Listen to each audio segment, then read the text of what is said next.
everybody and welcome on board this Hanse 320 for a look around here interior in glorious virtual reality. So what does that mean to you actually? Well, it means that you can swipe your screen or click and drag your screen up, down, left or right whenever you like, and you can look around wherever you like, whenever you like. You don't have to look where I'm looking, and we hope this really amazing feature will allow you to feel what it's like to be on this boat without actually being here. How cool is that? Now, as it's a virtual reality camera, I will move the camera around, and if you feel you may be sensitive to that camera movement, I will let you know when I'm going to move it, so you can avert your eyes, and then when the camera's safely down, I will let you know, and you can come back to the tour with me, but let's hope that doesn't happen. Okay, so how are we feeling? Well, she's a very, very modern, contemporary looking boat. She's bright and shiny, she looks great, she looks a piece. But down here, as you can see, we've got the lovely companionway to come down, really nice and easy to get down. We've got two big handles here to get down, and then once we've got here, we can get to the fiddles and the compression post, etc. Not much else I have to say, but really nice and easy to get down. And then once we're down, if you want to check the engine out, there we go. We just lift it up. We've got a nice Yanmar sitting in there. Very, very tidy engine compartment on this boat. Really like it. So really easy to keep a lookout at sea, those hourly checks, or more often if you can. But always make sure, if you lift this, make sure the crew know that the companionway is out of action. So nice and easy to get down, just a single-handed operation. Head height down here, I'm 5'9". You can see there's loads more above me, probably 5'11", 6 feet there, a little bit more in the middle. We've got a cushioned headlining here, which looks nice and easy to keep wiped clean. And then down the midship section, we've got what is a moulded headlining there, so even easier to keep clean. As we turn down to the right hand side, the first thing we see is the galley. Really nice and easy to work in here. We've got a sink unit in here, which I won't move this too much in case I knock you over. We have a working fridge here, lovely. We have a cupboard behind us here for your bits and pieces, another cupboard here, and a fiddle shelf there. So that should be mostly enough room for all your bits and pieces. Bit of chopping area here, bit of chopping area here when the covers are down, and we've got a cooker with 2 burners and an oven underneath, and also, yes, more stowage underneath the galley there. So, and a little bit more under the cooker as well. Nice and easy to cook in. We can pass stuff up there to the crew outside. We can pass stuff to the people sitting around the saloon table at dinner time, etc. And if we need to sort of brace ourselves in, then we can do. There's all sorts of opportunities here to hold ourselves into place without bits of string or without securing bars, etc. So very nice. And in this compartment we do have 4 big windows, and 2 of them are openers as well. So this one's really important because this will let out the cooking gases, etc., etc. So very well done. And they all have blinds fitted to them too. So you've got good privacy along with the hatches. Both hatches have a night blind there too. So really, really impressive. Looking around the rest of the compartment, if I just pass you, you can see we've got the compression post up here with something else to hang on to. Nice saloon table here with a bit of storage inside. Probably room for about 5 wine bottles in there. Very important. On the starboard side, you can see we've got one long berth. Not that long actually, but should be comfortable for someone of an average height, I think. No worries.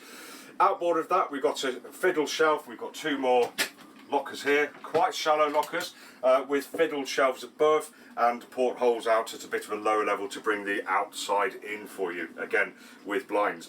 Plenty of room to move around here and through. Bit narrower through there, but that's okay because it's always good to have something to hold on to as you're going around the boat. Over to the port side, you can see we've got a much longer berth here. It is kind of just about L/U shaped here, but plenty of room for one to sleep, I think. We've got nice fiddle shelves here, a fiddle shelf here, the port light, and the cupboard, which houses, if I just pass between you, cupboard doesn't house anything, it is just a cupboard, I think it is.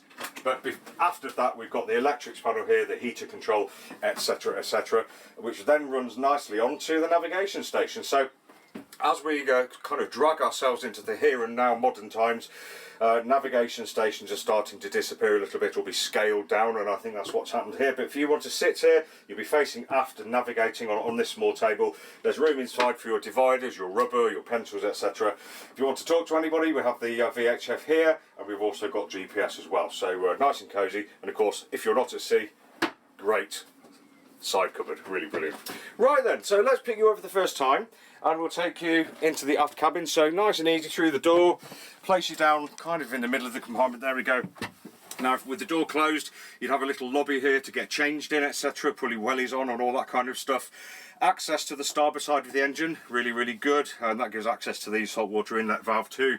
We have a cupboard here with a fiddle shelf above us. We've got 3 windows down here, which is lovely, 2 of which open, so that could be important if you're in warmer climes, and of course they all have blinds. Now, as with any aft cabin, we've got the compromise of the cockpit seating above us, but I think they've done quite well here. Obviously, if you're laying under here, you're under the cockpit sole, but this doesn't stick out too far, so under the cockpit seating you've actually got quite good sitting room, I think.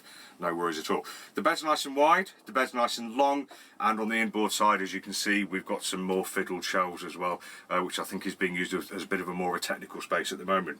Very good. Right then, let's pick you up again, and I'll reverse myself around. I'm going to take you to the left of the port this time, and I'm going to place you right there.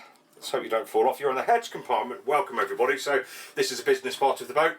Now, very nice and easy to get to from outside. So if you're dripping wet, having been outside in the storm, etc., not too much rain and water is going to be in the cabin. What does come into here drips away straight down the plug hole. The camera's sitting on the edge of a really nice sized sink actually for a yacht of this size, with a shower head fitted to it also. We have drawers underneath, we have a cupboard behind, we have a fiddle shelf above, we have an opening window, which is definitely a good thing in these compartments, and as you can see, we've got a manual head sitting there facing to the starboard side. Behind the door there, we've got access to the port cockpit locker, which is absolutely ginormous, so if you want to reach and fetch something from there, you probably can do. And we also have access to the port side of the engine as well, so the engineers will thank you for having this boat. Lovely. So let's pick you up again, and we'll go all the way forwards and take you through the doorway into the forward cabin. So you're at the front of the boat, everybody, and as you can see, we have a nice it feels like a deep cabin, I think, because the sides aren't broken up with shelves, but you've got some sheer sides here, which gives you loads of headroom down here, plenty of room to sit and read, good standing headroom in here. Obviously it goes forwards as the coach roof angles itself down and then at the front, but you've got a nice long bed, you've got a nice wide bed as well, and with this door closed you're going to find it nice and easy to sit or stand there and get changed, and generally it's a nice compartment, I think. On the starboard side, nice big wardrobe here for all your clothes, etc., with a fiddle shelf on top, reading light, and another little fiddle shelf there too, and I think it's actually almost an identical one on this side, so fiddle shelf, light, wardrobe, and looks like probably a shoe locker underneath. But other than that, plenty of space for a couple for the weekend, and a nice place to be. Lovely. So let's pick you up. This will be for the last time, and I will place you in the middle of the saloon, so you get a really good idea what it's like to be in the middle of the saloon. I'll just close the door to the head. There we go, and I'll close the door to the aft cabin, and there we go. So this has been Tim taking you around the interior of this Hanse 320 for a good look around in virtual reality and in 3D. Hope you've enjoyed the tour. Do take some time to go to our YouTube channel, where you'll find dozens more different reviews in 3D of dozens of different types of boats. Everything from the tiniest fishing boat to the biggest boat in Brighton Marina. Thanks for watching. Take care.